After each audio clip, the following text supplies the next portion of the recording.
Boa noite. Mais de 2 milhões de pessoas já morreram em todo o mundo vítimas da Covid-19. O vírus silencioso que surgiu em Wuhan, no interior da China, no final de 2019, já infectou quase 97 milhões de pessoas.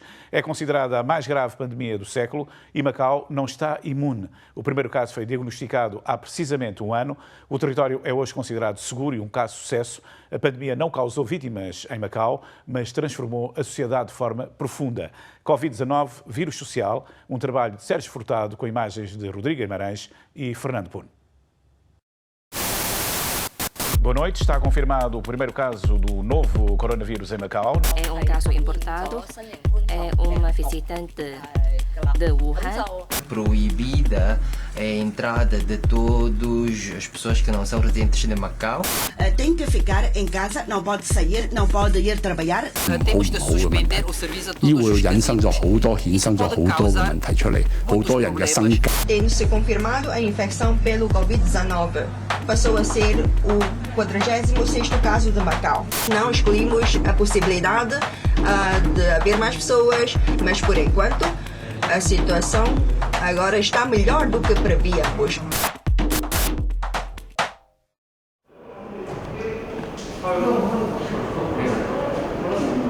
É uma das caras mais visíveis do combate e prevenção da Covid-19 em Macau. Loy Long liderou até hoje dezenas de conferências de imprensa de atualização da situação pandémica e tem sido uma das vozes mais ativas da mensagem da necessidade das medidas adotadas pelo governo e serviços de saúde. Mas Loy Long é muito mais do que porta-voz das decisões. Desde o primeiro momento, que faz parte dos mais de 2.000 profissionais de saúde da linha da frente no combate à pandemia. E há precisamente um ano, ainda a China tentava descodificar o novo vírus e o mundo estava praticamente alheio ao contágio quando a equipa do Centro Hospitalar Conde de São Januário foi surpreendida. The first case of COVID-19 was confirmed on the 22nd of January last year. And at that time, maybe for our team, there might be some fear, some uncertainty, some anxious. But I'm very happy to see that our team member, no one we treat. Every people work voluntarily in our ward to treat our patients with COVID-19. Actually, Macau, from the worldwide point of view, is very early to have the first case. At that time, actually, we don't have much information how to treat our patients. We just learn from the past, from the SARS and the MERS, but we all know that this COVID-19 is different from the two diseases, although they are from the same coronavirus, but they are very different. It is hard to imagine because at that time, it is a brand new and emerging infectious disease. Working in this environment means that you put your own physical and mental aspects at risk.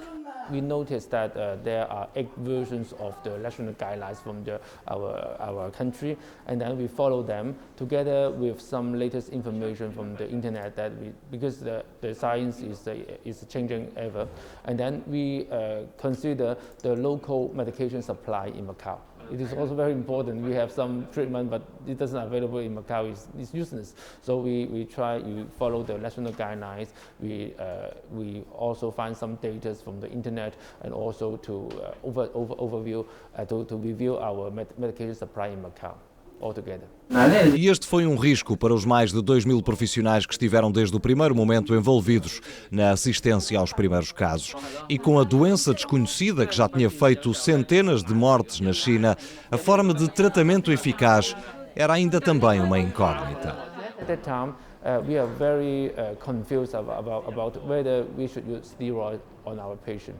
Actually, inside our health bureau, there are two points of views that one might think that using steroid may suppress the inflammation of the lung that will protect our lung. But on the other side, using steroid may weaken our immune system. That means the virus may spread throughout our body. That might be harmful. And then the side effects of steroid is very well known. But after the internal discussion for several rounds, we decided to use steroid judiciously. Em apenas 5 dias foram diagnosticados mais 6 casos. Na altura, todas pessoas regressadas de Wuhan, considerado o ponto zero da pandemia. Mas seria inevitável que, ainda sem quarentenas em vigor, surgissem os primeiros casos de contacto local. Com a contagem a atingir uma dezena, começam também a surgir outras preocupações dos profissionais de saúde. Actually, we have fear that if the number of new cases goes up quite quickly, and then every health system will collapse. It would be very catastrophic. It doesn't mean that the health system is not good, but in the short period of time, if you have too many patients come together, nobody can handle it. A chamada primeira vaga terminou com 10 casos confirmados a 2 de fevereiro, mas a folga não descansou a equipa. No. I am not that optimistic at that time, because you see that in the context of global pandemic, okay, at that time we see there must be something coming in. So I remember there are 40 days that we don't have new cases. That we buy a very important time for us to be better prepared. We have more renovation for the more isolation ward. We have more time to train our personnel to how to do the infection control measures. We have the time to prepare the ventilators and so on and so forth. So on the second wave, when they really come on the 15th of March, I remember it's something like that, we are well prepared, and then we are not that afraid. At that time, and then we have better border control and isolation facilities that for those coming out from the high-risk areas. So they are put in an isolated area, even they are confirmed cases. So they are not going to have many close contact, and so that means that we have more power, more capacity to deal with all the people. So it would be very important. So everything is under control. It would be nice for our health professionals. Os meses que se seguiram vieram provar que, quando se combate uma pandemia, deixar à sorte é a prescrição com demasiados efeitos secundários. Depois de 40 dias sem novos casos, o dia 15 de março veio dar início a uma nova vaga. A segunda trouxe 35 novos casos. Sem transmissão local, a maioria eram de residentes que regressaram de várias partes do mundo. E um desses casos em particular colocou um desafio à equipa do São Januário. One case that is severe, so severe that they need to be intubated, and then I think you can imagine when we do the intubation procedure, it is high risk for the patients and for our staff. So on that day, before we do the intubation, we do almost half-day rehearsal. We rehearse how to do the procedure safely, both for the patient and our staff, because when we're doing the procedure, it poses a great risk to our health professionals. And then our teammate is very brave. I can say it's very brave. That nobody, actually, it's one young guy, one young doctor, voluntarily. I do it. I do the intubation. So it is very brave. Yeah, I'm very proud of him.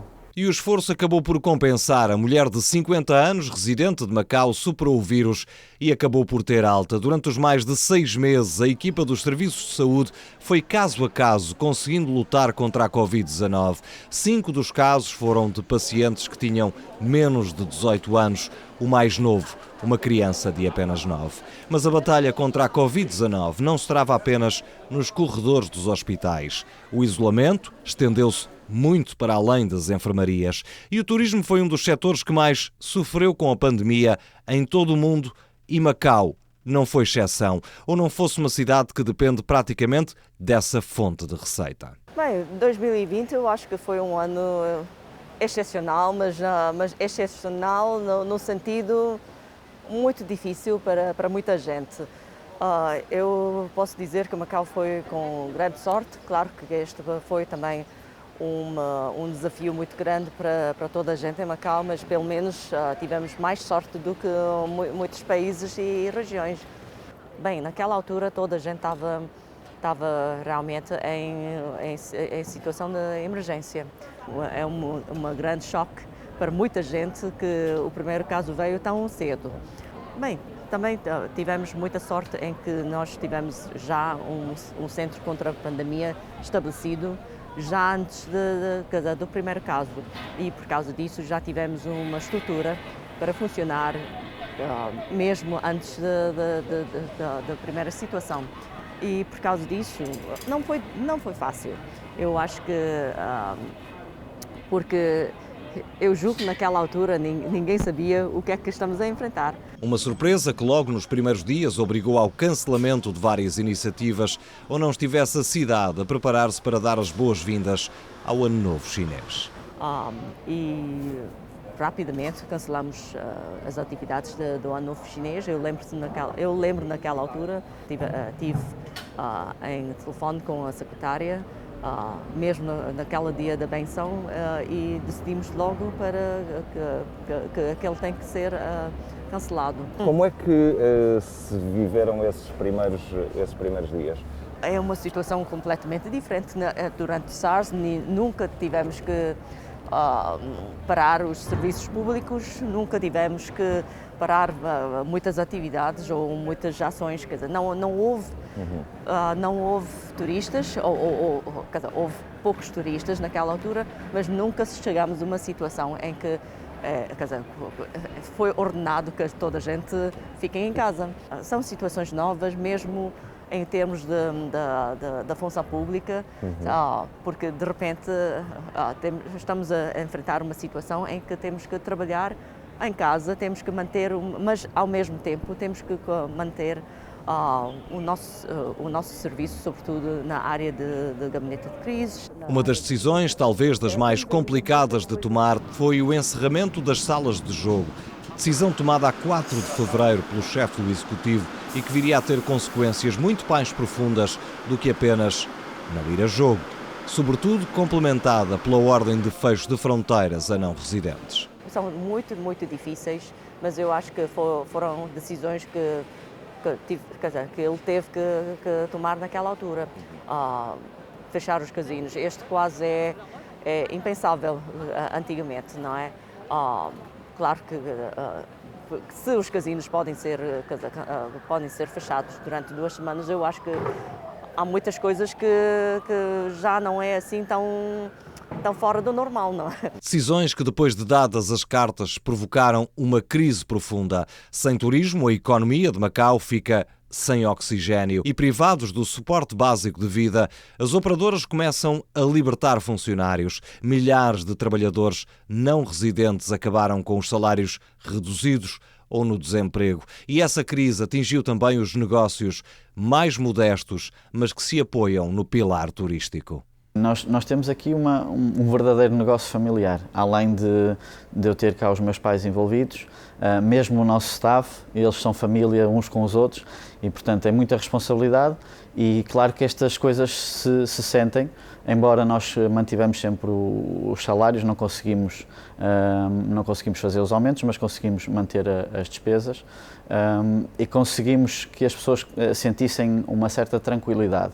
Mas isso não chega porque as pessoas sabem que as coisas não estão fáceis e, claro, depois no seu dia-a-dia também se reflete. Quantas pessoas tens a trabalhar? Nós temos cá 11 pessoas a trabalhar diariamente. Depois temos outras pessoas que nos ajudam, colaboradores, mas diariamente aqui temos pelo menos 8 blocardos e 3 residentes todos os dias cá. Alguma apreensão, porque eles têm a sua vida bastante condicionada e como têm noção de como está o negócio aqui no restaurante, sabem que não é fácil para nós aguentarmos isto, porque estamos a viver mês a mês, não é? E estamos sempre com as contas do mês a tentar gerir esta coisa e eles sabem disso, não é? E têm essa noção e, claro, ficam apreensivos e ficam preocupados porque sabem que nós os carregamos neste período e fazemos o nosso melhor, mas não somos mágicos, não é? Chega uma altura que as pessoas não conseguem inventar mais o que fazer e, de facto, juntando isso à condicionante que não podem ir a casa, não podem visitar a família, acaba por ser um bocado desgastante para eles. Nós não queríamos fechar porque aquilo que as pessoas muitas vezes não têm noção, mas as pequenas e médias empresas têm às vezes custos muito elevados E nós, por exemplo, para fechar, temos que suportar esses custos na mesma, não é? Temos que pagar salários, temos que pagar a renda, temos que pagar a eletricidade, porque mesmo que se reduza, há sempre um custo a pagar. E, portanto, às vezes para fechar é preciso ter conta para conseguir fazer isso, o que nem sempre se consegue. E, por exemplo, neste caso, nós optamos por, com cuidado, desde o início sempre foi o nosso lema, digamos assim, com cuidado, dia após dia, nós íamos analisando se fazia sentido continuarmos abertos ou não, porque precisávamos do dinheiro, precisávamos de manter os postos de trabalho e, portanto, fomos trabalhando e tínhamos combinado entre nós que, pronto, se realmente Macau entrasse em ruptura e isto começasse a ficar, como se vê, infelizmente, nos outros países, iríamos fechar por motivos de segurança. Como, felizmente, Macau conseguiu controlar a situação e estamos todos de saúde aqui, por muito que os negócios estejam, alguns deles, em situações precárias, a verdade é que todos temos saúde aqui e a coisa foi-se resolvendo. E, portanto, nós continuamos a trabalhar e tentamos fazer o nosso melhor dia após dia. O janeiro ainda foi mais ou menos tranquilo, correu mais ou menos dentro da normalidade, porque só na parte final é que se começou a sentir mais aquela tensão com o problema crescente na China. E coincidiu precisamente na altura do Ano Novo Chinês e a partir daí foi uma quebra muito acentuada. Inicialmente na casa dos 90%, nós passamos mesmo para quase nada, especialmente o fevereiro e o março. Houve muita gente que logo em fevereiro fecharam o negócio e despediram toda a gente. Visionários ou não, eu acho que não, mas pronto.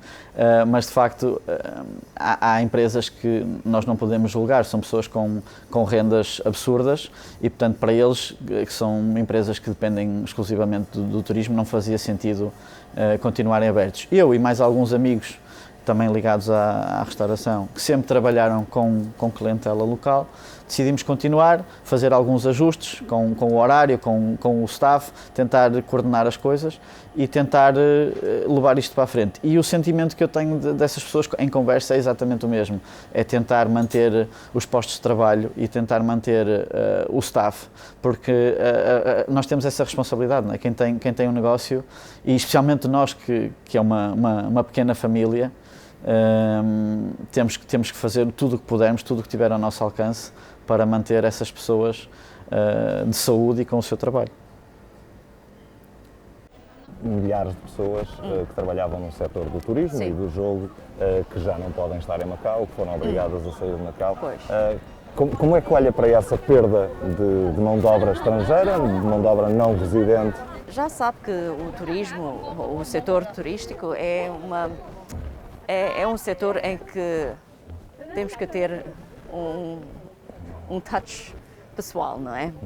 Os trabalhadores não residentes, quer dizer, fazem uma parte fulcral desta indústria, mas infelizmente há muitos que não podem voltar a Macau. É uma perda para Macau, infelizmente, mas claro que neste momento temos esta prioridade em proteção, claro, esta é a primeira prioridade, e só depois de ter mesmo a possibilidade de assegurar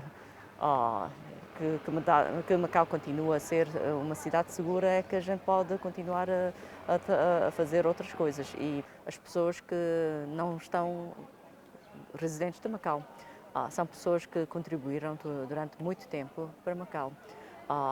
E claro que, quer dizer, não é a situação ideal neste momento, mas infelizmente temos que enfrentá-lo.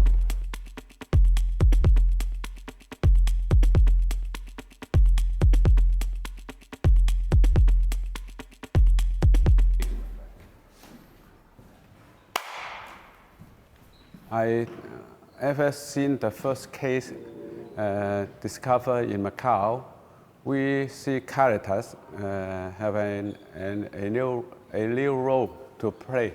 Poon é o secretário-geral da Caritas Macau. A instituição de solidariedade social é, por natureza, uma organização habituada a trabalhar com a população mais carenciada, mas mesmo quem lida diariamente com situações de dificuldade social não deixou de ficar impressionado com a situação desencadeada pela pandemia. In the past, when there's difficulties, we understand some people they need relief, they may need some assistance. But since that day, we realize it's not only material supply to help people. It's to do more important thing is about confidence and trust and acceptance of others. Having the first case, we realize people are scared, and a big distance between people. We have to keep not a social distance, but as isolate ourselves or exclude others. So this is the major thing I realize as Caritas, the service provider. We need to do something. People have a hard time to support their families, but more than that is among the people who suffer of unemployment, losing job, low pay leave. One thing is about whether or not we will be able to survive, you know. A Caritas é hoje responsável por distribuir comida a residentes ou não residentes que enfrentam condições de dificuldade extrema. No caso dos não residentes, o facto de muitos não terem condições de subsistência e de nem sequer conseguirem regressar ao país de origem agrava ainda mais essa condição. Cerca de 5.000 pessoas sobrevivem hoje dependentes de um pacote de arroz ou massa que quem pode entrega à Caritas. Since February, they already come to us. They worry about because they lose the job in February already. But that time we realize it's just beginning. We have not specific service to them. We just listen to them, give them small thing, find a little bit resource to support them. Later on, they said, no flight. So then I know it's a big problem. If no flight means forever, or I don't say, if no flight means take time to know when they can go home, uncertainty is an issue for them. They have limited fund. They already utilize the support from the friends in the dormitory. We borrow this site, I mean the school, on Sunday, to give them some food supply, grocery, give them something. Some of them unemployed, we give them to another line. Ask them a few more questions and give them extra things like a few kilos rice or other fruit or eggs. Or for the baby, we give them the milk powders or diapers. Yesterday somebody came. We used to give one mean the first half year. Then yesterday she said, I need 2. Sorry, we have no 2. You know what we do? We have to take her to buy with the mobile phone. Buy one for her, and next time no need. We put the 2 for you, you know. And all those things given by the Macau people, local people, they care for the needy. The non-resident, when they come here, they don't show they are not happy. They don't show they worry. I tell you, they just come and happy going. But the moment when you ask them when you can go back to your home countries, I don't know. So, sorry, I don't know. Can you help us?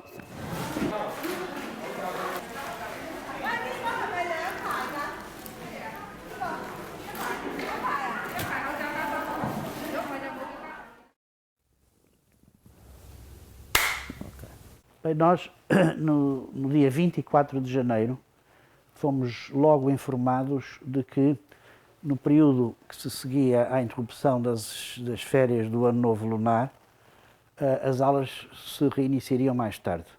Portanto, estava previsto as aulas reiniciarem-se no dia 3 de fevereiro e foi anunciado que não se reiniciariam antes do dia 10 de fevereiro e depois, consecutivamente, foram sendo alteradas as datas de reinício das aulas, acabando estas por se reiniciarem faseadamente a partir do dia 4 de maio. Foi um período que correspondeu a um grande desafio para a escola.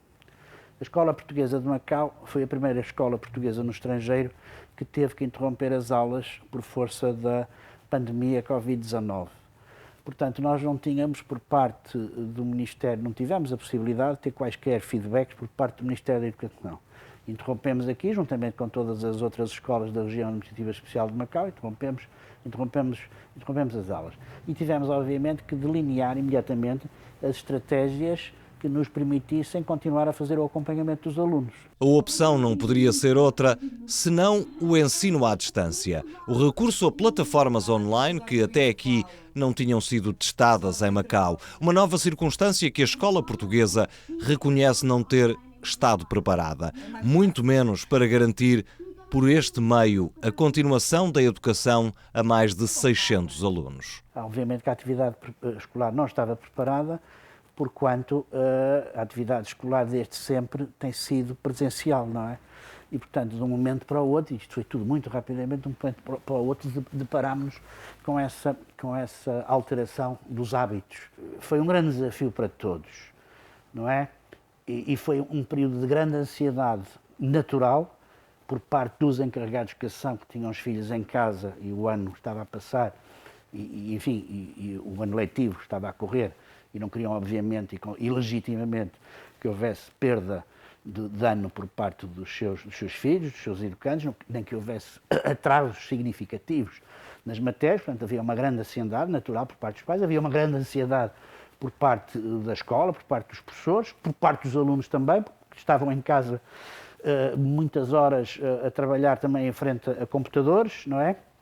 E, portanto, houve, contudo, felizmente, uma grande vontade conjunta de procurar ir ultrapassando os obstáculos, não é, que foram surgindo pelo caminho. Houve um conjunto de ferramentas que foram utilizadas durante o período de interrupção que não devem ser desperdiçadas, cujo conhecimento não deve ser desperdiçado. É diferente porque quando nós estamos numa sala de aula, a qualquer momento nós alcançamos um aluno, fazemos um sinal, pescamos um olho, passamos perto, levantamos mais a voz, baixamos mais a voz e, portanto, a qualquer momento se restabelece a ordem ou se quebra a ordem.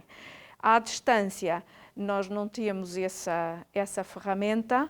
Ali é cada um por sua vez na plataforma e cada um está à espera de receber de nós um comentário ao trabalho que entregou. E essa, para mim, é a principal diferença. Demora mais tempo, ocupa mais tempo, exige mais cuidado para que não nos esqueçamos de ninguém, mas vale a pena porque nós também temos surpresas. Presencialmente, nós também temos alunos que são tímidos, têm uma maior timidez, não se lançam a falar à frente dos outros, nem a participar, mas foram uma descoberta muito engraçada à distância.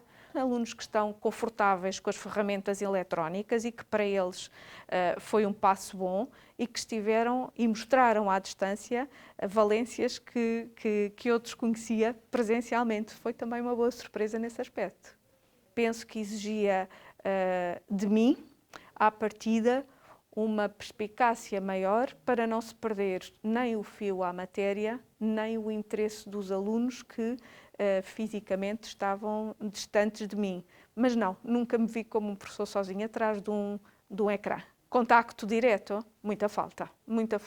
Uma forma diferente e necessária para garantir que os alunos não só da escola portuguesa, não apenas os que estudam em Macau, mas também aqueles que não podem regressar às universidades, pudessem continuar a estudar e a criar conhecimento. Mas foi também a escola que aprendeu novas formas de alcançar os estudantes. A nível do digital, que muitas pessoas não conheciam, ou que algumas pessoas não conheciam, mas que se aperceberam também das vantagens e, portanto, que continuarão a ser utilizadas, mas adaptadas a um ensino presencial, que é aquilo que todos nós desejamos. são ferramentas que, apesar de tudo, é uma sorte tê-las, porque as coisas não param, não é?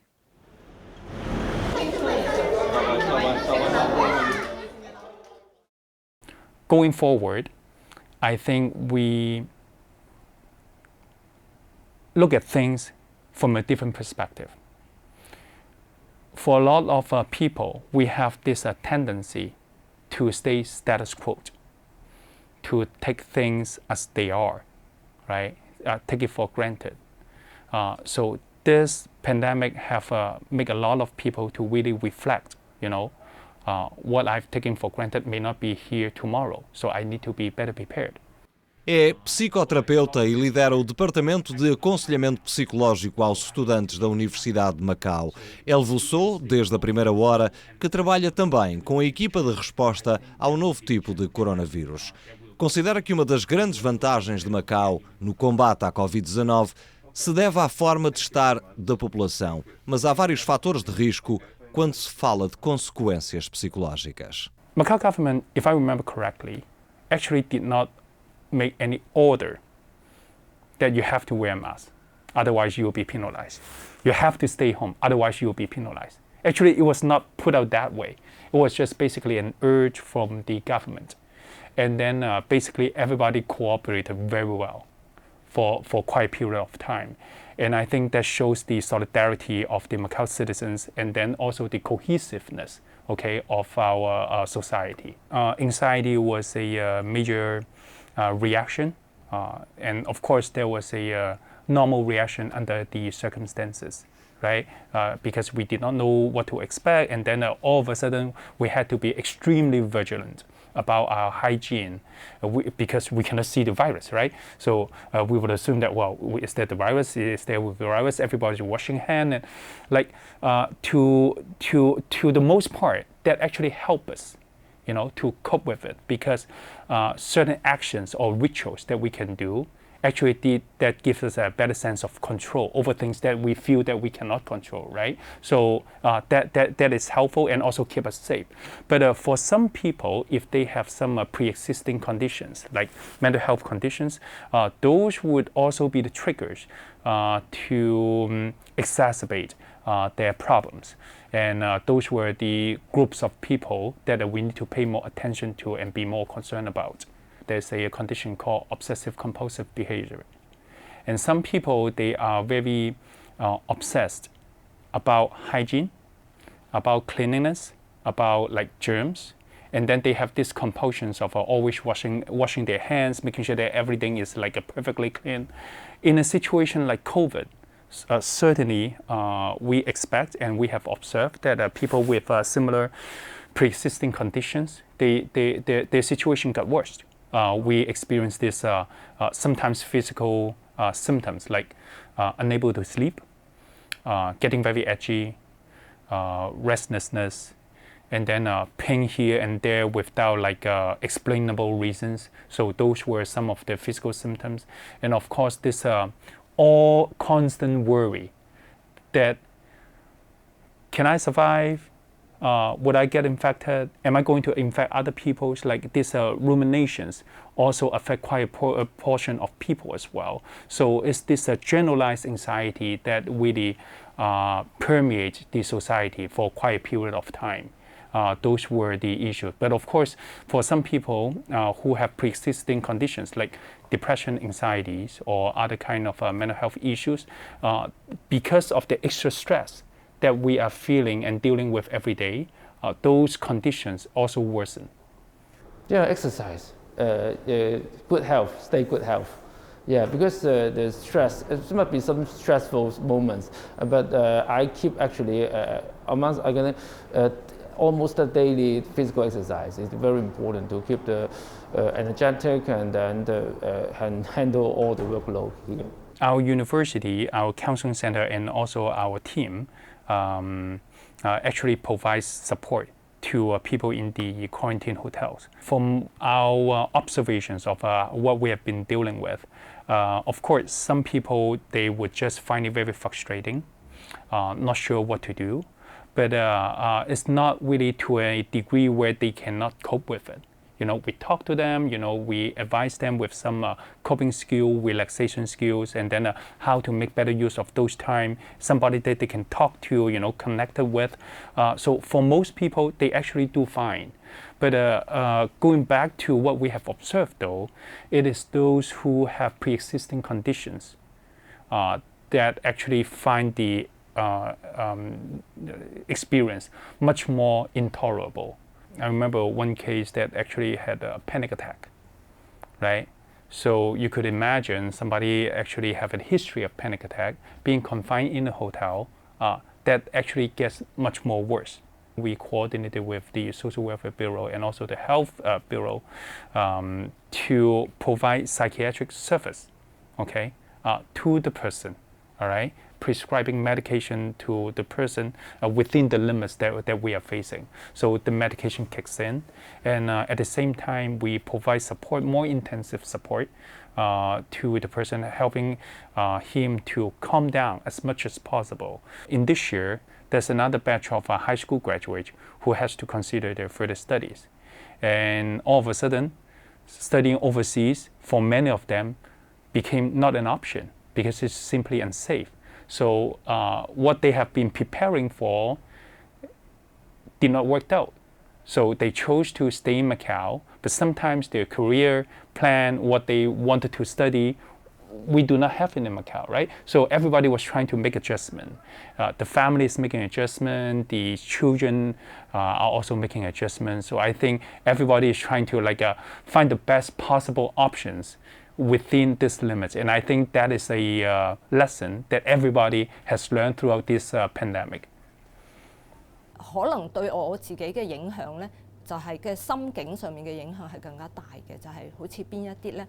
好似一啲老人院舍探病啦，好似醫院探病啦咁樣。有一段時間呢，係醫院係唔允許探病嘅。咁但係呢，病人唔會停止佢哋病噶嘛。咁就係變咗呢，有一啲臨終嘅病人呢，事實上呢，就係佢哋係冇得見佢哋嘅家人最後一面嘅。Vírus que transformou a sociedade em formas que estão ainda por revelar-se. E mesmo com a promessa de distribuição de vacina nos próximos meses, tal como o resto do mundo, Macau vai demorar a sarar as feridas sociais. Há muita gente que diz que, quer dizer, é um ano para esquecer. Para mim é um ano que, bem ou mal, são memórias que ajudam para uma pessoa crescer.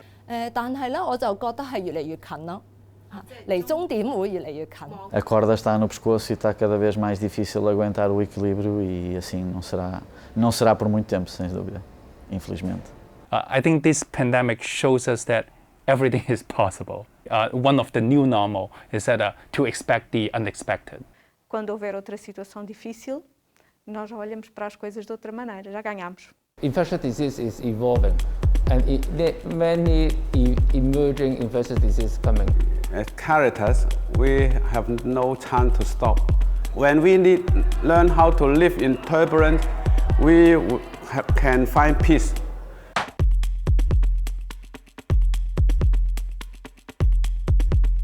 And I will say one thing, and I may come as a shock to people. This pandemic has been very severe. It's spread around the world extremely quickly and has affected every corner of this planet. But this is not necessarily the big one. If there's one thing we need to take from this pandemic with all of the tragedy and loss, is that we need to get our act together. We need to get ready for something that may even be more severe in future. In this, we must honor those we've lost by getting better at what we do every day.